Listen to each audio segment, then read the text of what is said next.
శ్రీకృష్ణ చరిత్ర మొదటి భాగం అధ్యాయం 39 కరవీరపుర నరకం మొదటి భాగం రచన నిర్మలం అనే శ్రీ అజ్జరపు వెంకటరావు సంపాదకత్వం శ్రీమతి పప్పు శాంతాదేవి సమర్పణ సౌభాగ్య నిర్మలం ఫౌండేషన్ న్యూఢిల్లీ స్వరం సమ్మెట ఉమాదేవి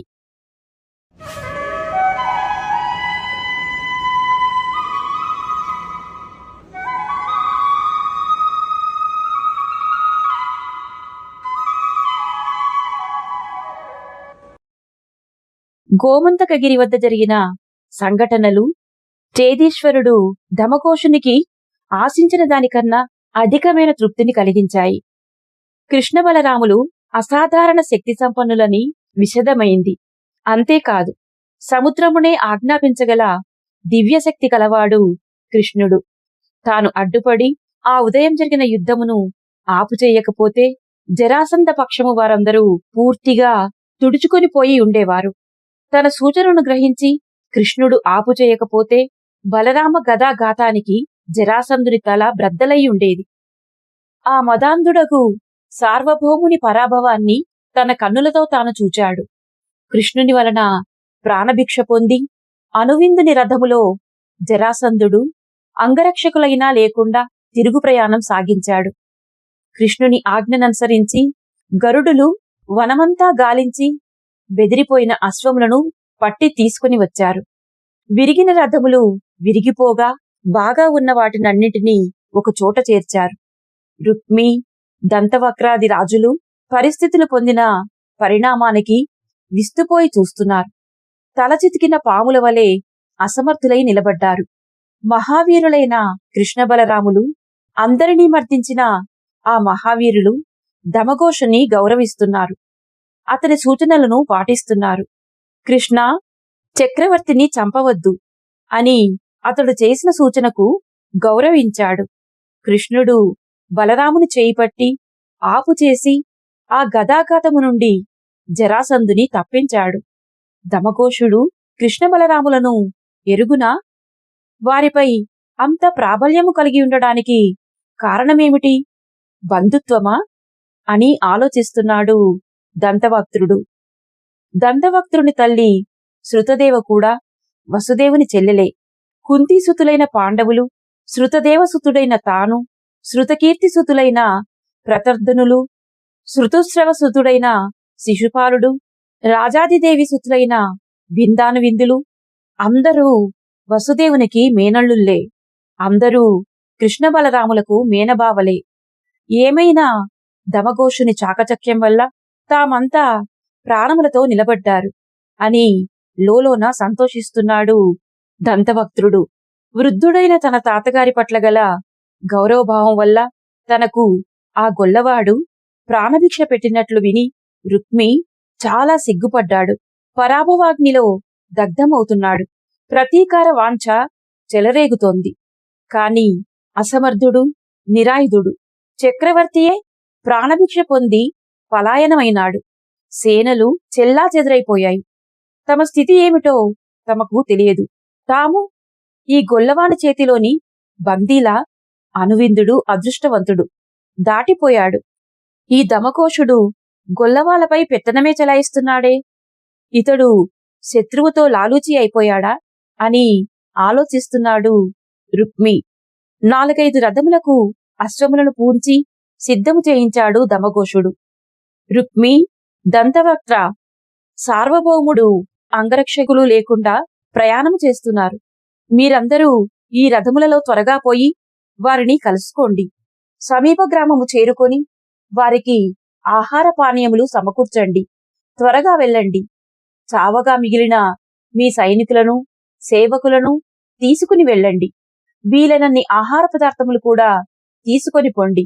నేను గోనార్త, దరద రాజేంద్రులకు అంత్యక్రియలు చేయించి కృష్ణ బలరాముల వలన మనలో ఎవ్వరికీ ప్రమాదము కలగకుండా శాంతపరిచి వస్తాను. మీరు తొందరగా వెళ్ళండి అని వారినందరినీ ప్రయాణం చేయించి పంపించి వేశాడు ధమఘోషుడు.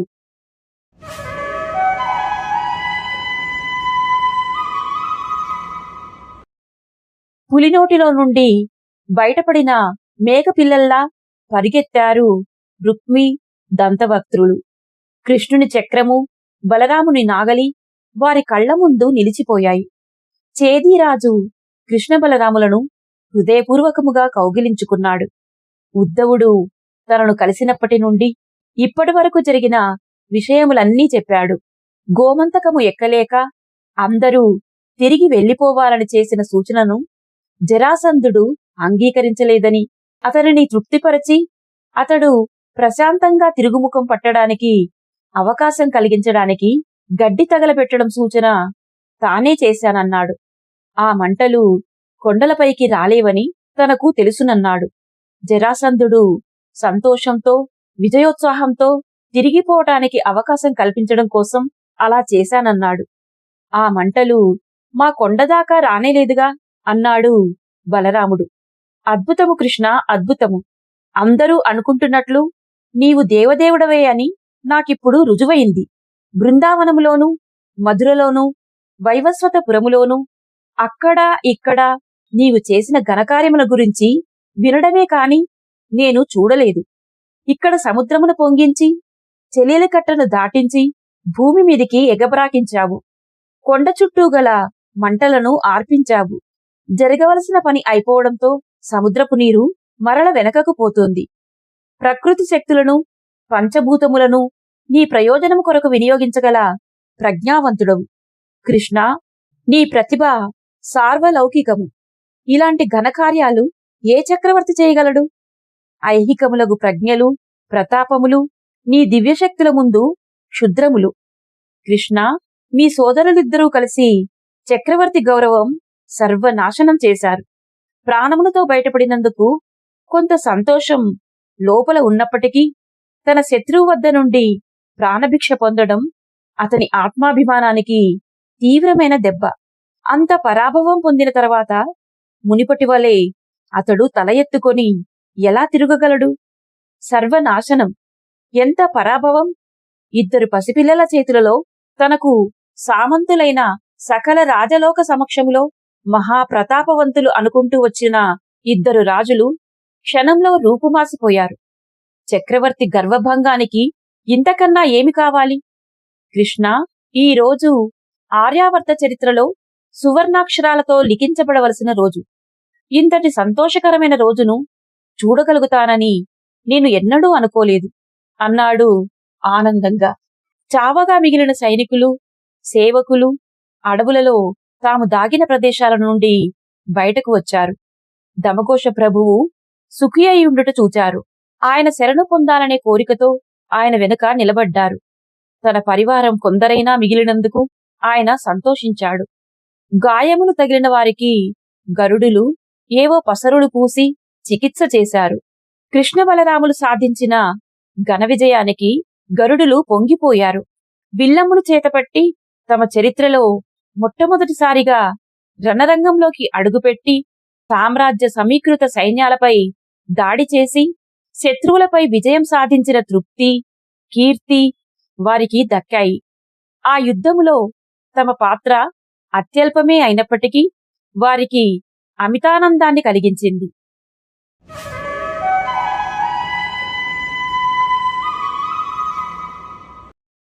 కొండపైనున్న వారికి క్రింద జరిగిన యుద్ధ విజయపు వార్త అందింది. వెంటనే అక్కడున్న గరుడులు, స్త్రీలు, పురుషులు తమ రాజు ఆత్రేయుడు, రాణి వినతతో సహా అందరూ క్రిందికి దిగివచ్చారు.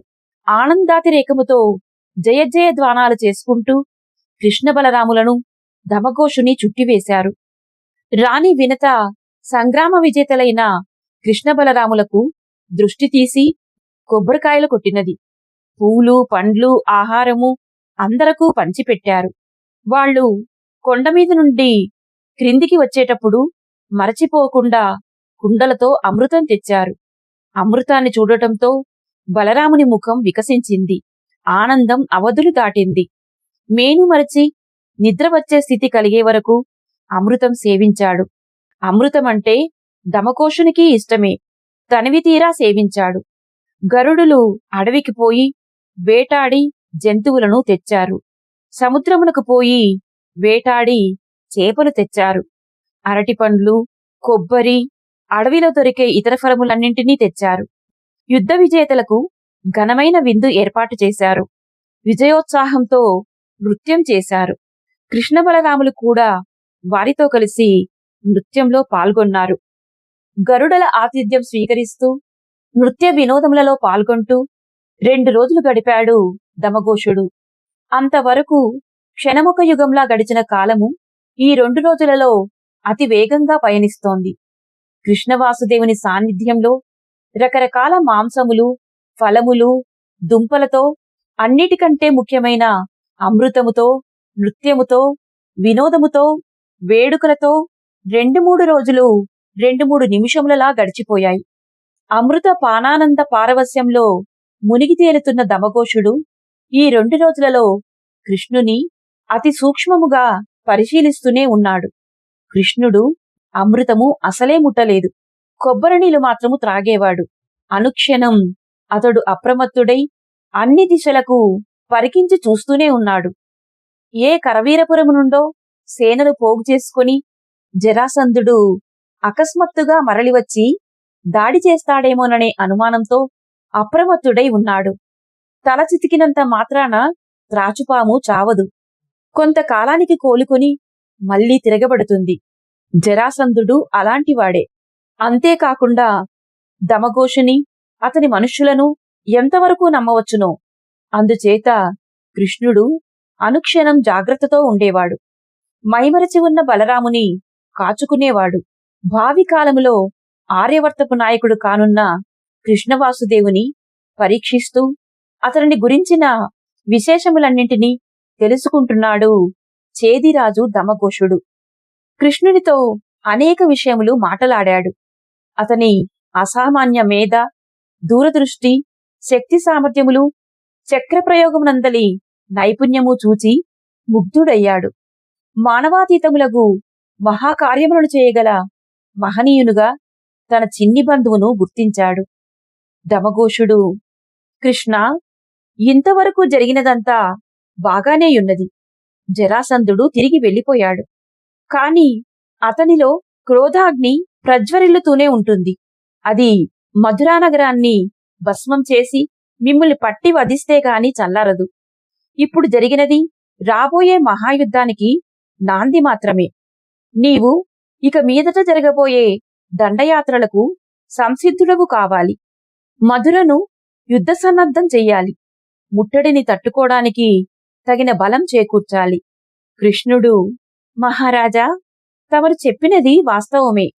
యుద్ధము చేయడానికి ముఖ్యముగా కావలసినది హృదయము.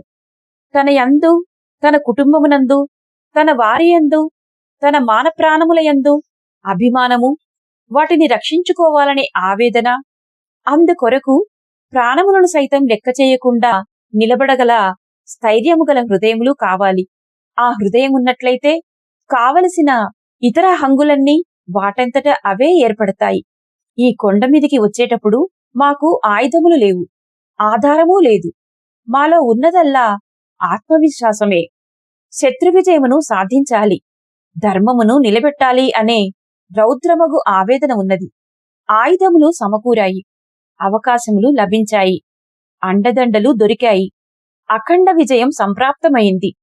మధురానగర యాదవులందరిలో, ఆర్యావర్తములోని మానవులందరిలో అలాంటి హృదయస్థైర్యం ఏర్పడాలి.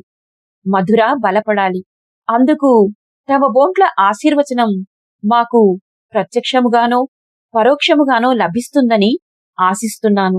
దమఘోషుడు, కృష్ణ, ఆర్యవర్త వైభవము నిలిపే కృషిలో, మధుర పునర్నిర్మాణములో నా వలన మీకు కావలసిన సహాయము తప్పక లభిస్తుంది. జరాసంధుని ప్రాబల్యం అణగిపోయే వరకు ప్రత్యక్షముగా బయటపడటం సాధ్యము కాదు. పరోక్షముగా నీవు మా వలన సంపూర్ణమైన ప్రోత్సాహమును పొందవచ్చును. మహారాజా, తమ సానుభూతికి, సహకారానికి మధుర తమకు సర్వదా కృతజ్ఞత కలిగి ఉంటుంది. ఆత్రేయుని, వైనతేయుని, ఇతర గరుడ ముఖ్యులను ప్రక్కగా పిలిచాడు కృష్ణుడు. ఆత్రేయ, వైనతేయ, సంవత్సరం నుండి మీతో బాటు ఏక కుటుంబముగా ఈ కొండ మీద జీవించాము. ఇప్పుడు మేము ఇక్కడ నుండి వెళ్ళిపోయే సమయం ఆసన్నమైంది. ఆత్రేయుడు, తొందర ఏమిటి ప్రభూ, మరి కొన్నాళ్లు ఉండి వెళ్ళొచ్చును కదా. వైనతేయుడు, ప్రభూ, తమరు జీవన ప్రదాతలు, ఇక్కడ నుండి వెళ్ళడానికి వీలులేదు. వెళ్ళడం తప్పనిసరైతే నన్ను తమతో తీసుకుని పోవాలి. నా చిన్నిదేవుని విడిచి నేను ఒక్క క్షణం కూడా జీవించలేను. వైనతేయ, అలా అనకూడదు. మనమందరం నిర్దిష్టమైన పనులు కొన్ని కొన్ని చేయటానికి పుట్టాము. ఎవరి పనులు వారు చెయ్యాలి. ఇప్పుడు మన వల్ల దెబ్బతిన్న జరాసంధుడు సమయం కనిపెట్టి మా ఊరిపై దాడి చేస్తాడు. ఈలోగా మేము అక్కడికి పోయి మా వాళ్లని కాపాడాలి. వైనతేయుడు, ప్రభూ, నన్ను కూడా తీసుకుని వెళ్ళండి. అన్ని యుద్ధములలోనూ నేను తమకు అంగరక్షకునిగా ఉంటాను. తమ ధ్వజాన్ని నేను పట్టుకుంటాను. వైనతేయ, అలాగే కావచ్చును. అన్ని వేళలా నీవు నా దగ్గరే ఉండవచ్చును. నీవే నా ధ్వజముగా ఉండాలి. నా రథమునకు గరుడ ధ్వజం కట్టిస్తాను. కాని నీవు కూడా ఆ యుద్ధములో పాల్గొనాలి. తప్పక పాల్గొంటాను ప్రభూ. వైనతేయ, యుద్ధములో మీరు పాల్గొనవలసిన పద్ధతి చెబుతాను విను. ఈ గోమంతకగిరిపై అనంతమగు ఖనిజములున్నాయి. వాటి ఉపయోగము మీకు అంతగా లేదు. అందుచేత మీరు ఆ ఖనిజమును కరిగించి ఆయుధములను తయారు చెయ్యాలి. ఈ పనులన్నీ మీరు ఇన్నాళ్ళు నాతో కలిసి చేశారు కదా. అవన్నీ మీకు తెలిసిన పనులే. మీరు ఇక్కడి లోహములతో కత్తులు, బల్లెపు మొనలు, అమ్ముల మొనలు, కవచపు ముక్కలు అసంఖ్యాకములుగా తయారు చెయ్యాలి. వాటిని తీసుకుని వెళ్ళడానికి నేను శకటములను పంపుతాను. ఆ శకటములలో మీరు తయారు చేసిన ఆయుధములను గరుడుల రక్షణతో మధురకు పంపాలి. గరుడులు తయారు చేసిన ఆయుధములతో, గరుడ ధ్వజముతో మేము జరాసంధునితో పోరాడుతాము. ఆ విధముగా గోమంతకగిరి వీరులందరూ ఆ యుద్ధములో పాల్గొనినట్లు కాదా గరుడా? ప్రభూ, తమ ఆజ్ఞ మాకు భగవదాజ్ఞయే. అలాగే చేస్తాము.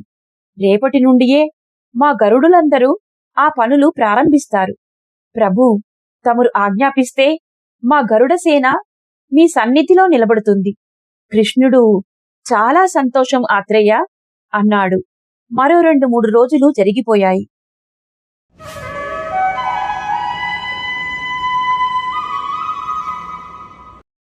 కృష్ణ బలరాములు వెనుకకు బయలుదేరడానికి నిశ్చయించుకున్నారు. కృష్ణుడు ఉద్ధవుని పిలిచాడు. ఉద్ధవా, నీవు ముందుగా పోయి కరవీరపుర రాజు శ్రీగాలవ వాసుదేవుని కలిసి ఈ ప్రాంతములోనే ఉన్న కృష్ణ బలరాములు తమ దర్శనమునకు రానయ్యున్నారని చెప్పు అన్నాడు. కృష్ణుని సూచనను బలరాముడు అంగీకరించలేదు. కృష్ణ, ఈ నీచ యాదవునకు అంత మర్యాదకరమైన సందేశమక్కరలేదోయ్. అతడు మనలను అకారణంగా మోసం చేశాడు. మనలను పట్టి జరాసంధునికి అప్పగించాలని చూచాడు. ఇక్కడ జరాసంధులందరూ ఉన్న రోజులలో వారికి కావలసిన ఆహార పానీయములను కరవీరపురం నుండి పంపించే ఏర్పాట్లు చేశాడు. అలాంటి వాని దగ్గరకు మనం ప్రత్యేకంగా వెళ్లి వాని దర్శనం చేయవలసిన అవసరం లేదు.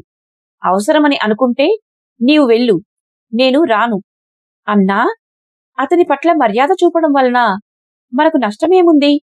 అతనితో స్నేహం లభించే అవకాశముంటే మనం ఎందుకు పోగొట్టుకోవాలి?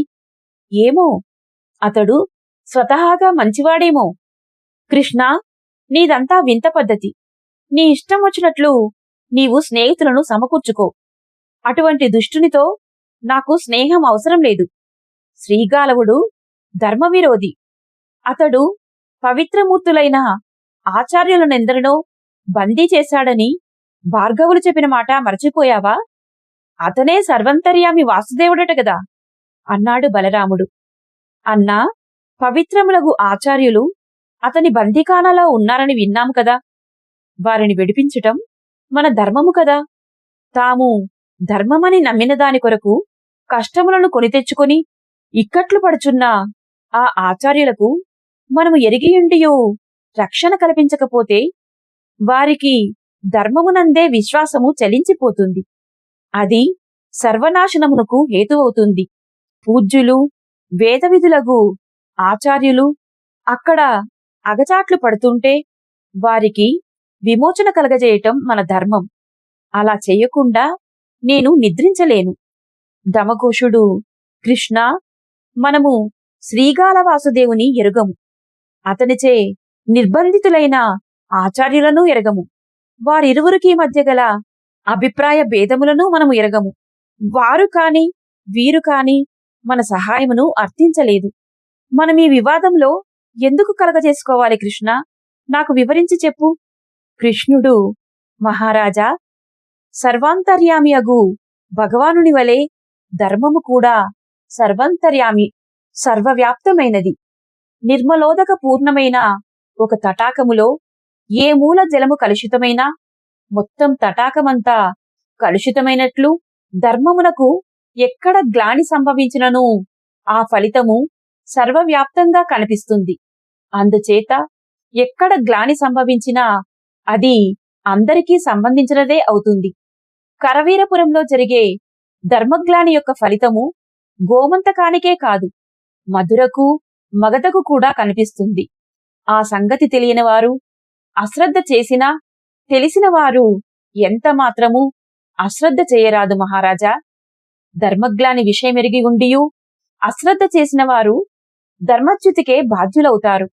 దమఘోషుడు, అదేమిటి కృష్ణ, మనకు సంబంధం లేని విషయములలో మనలను ఎవ్వరూ అర్థించనిదే మనమెందుకు కలగజేసుకోవాలి? కృష్ణుడు, మహారాజా, ప్రేమ, జ్ఞానము, సామర్థ్యము అనే దివ్యశక్తులు విశ్వవ్యాప్తంగా ఉంటాయి. మానవులందరిలోనూ ఉంటాయి. కొందరిలో ప్రేమశక్తి అధికంగా ఉంటుంది, కొందరిలో జ్ఞానశక్తి అధికంగా ఉంటుంది, మరికొందరిలో సామ్రాజ్య శక్తి అధికంగా ఉంటుంది. ఎత్తు నుండి పల్లమునకు నీరు ప్రవహించినట్లు ఈ శక్తులు అధిక సాంద్రత నుండి అల్ప సాంద్రతలోనికి ప్రవహిస్తాయి. ఆయా శక్తులు కలిగిన వ్యక్తులు అందుకు అనుగుణంగా వర్తించాలి. జ్ఞానలోపం వలన ఒక వ్యక్తికి కష్టము నష్టము కలుగుతుంటే ఆ జ్ఞానము కలిగిన ఇతర వ్యక్తులు వానికి సహాయపడి కష్టము లేకుండా చెయ్యాలి. సామర్థ్య లోపం వల్ల అలాంటి ఇబ్బంది కలుగుతుంటే సామర్థ్యము గల వ్యక్తులు సహాయపడాలి. అలాగే ప్రేమలోపం వల్ల కలుగుతుంటే ప్రేమాధిక్యం గల వ్యక్తులు సహాయపడాలి. తమలో అధిక శక్తులు కలిగి ఉండి ఆయా శక్తులు లోపించిన వారలకు సహాయపడకపోతే లోభత్వ దోషం కలుగుతుంది. వారిని స్వార్థపరులంటారు, విశ్వధర్మ వ్యతిరేకులంటారు. వారే రాక్షసులు. మహారాజా, కరవీరపురంలో బంధితులైన ఆచార్యులు విశ్వధర్మమునందు విశ్వాసము కలిగి దానికి బద్ధులై జీవిస్తున్నారు. దుష్టశక్తుల వల్ల వారి ధర్మజీవనానికి అవరోధం కలుగుతోంది. ఆ విషయము మనము భార్గవరాముల వలన విన్నాము. దుష్టశక్తులను నిగ్రహించే సామర్థ్యము ఆచార్యులకు లేక వారు ఇబ్బందులకు గురవుతున్నారు. వారికి విమోచన కలిగించగల సామర్థ్యం మన వద్ద ఉన్నది. వారు క్లిష్ట పరిస్థితిలో ఉన్నట్లు మనకు తెలిసినది. ఇప్పుడు మనం ఉపేక్ష చేసి ఊరుకున్నట్లయితే వారికి కలుగుచున్న ఇబ్బందులకు బాధ్యత మనకు కూడా కలుగుతుంది. చేయరాని కర్మ చేస్తే ఎంత పాపమో చేయవలసిన కర్మ చేయకపోయినా అంతే పాపము మహారాజా. కృష్ణ, నీ అవతార ప్రయోజనము కొంతవరకు అర్థమైంది. మాకు చేతనైనంత వరకు నిన్ను అనుసరిస్తాము నాయనా అన్నాడు దమఘోషుడు. కొంచెం ఆలోచించి మళ్ళీ అడిగాడు, కృష్ణ, ఆ శ్రీగాలవుణ్ణి ఎదుర్కోటానికి మనకు సేనలు లేవు గదా, కొంచెం అవకాశమిస్తే మనము సేనలతో మరల రావచ్చును గదా. కృష్ణుడు, మహారాజా, అధర్మాన్ని ఎదిరించే శక్తి ధర్మంలో ఉంది. దానికి పెద్ద సేనలక్కరలేదు. శ్రీగాలవుని కలుసుకోవటానికి నేను వెడతాను. ధర్మమును ధర్మమే రక్షిస్తుంది. ఉద్ధవా, నీవు వైనతేయుడు ముందు వెళ్ళండి అన్నాడు. ధర్మరక్షణ దీక్ష అంటే ఏమిటో అర్థమైంది దమఘోషునికి. ఏ సైన్య సహాయం లేకుండా ఒంటరిగా కృష్ణుడు శ్రీగాలవుని వద్దకు పోతున్నాడు.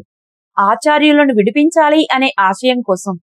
ఆ ధర్మరక్షణ దీక్షాపరుడు తన ప్రాణాలను ఒక ముఖ్య విషయంగా పరిగణించడం లేదు. ఉద్ధవ, వైనతేయులు కరవీరపురం బయలుదేరారు. కృష్ణుడు మరునాడు బయలుదేరనున్నాడు. ఆత్రేయ, మీరు స్వయముగా భగవాన్ భార్గవరాముల వద్దకు పోయి ఇక్కడ జరిగిన విషయములన్నీ చెప్పండి.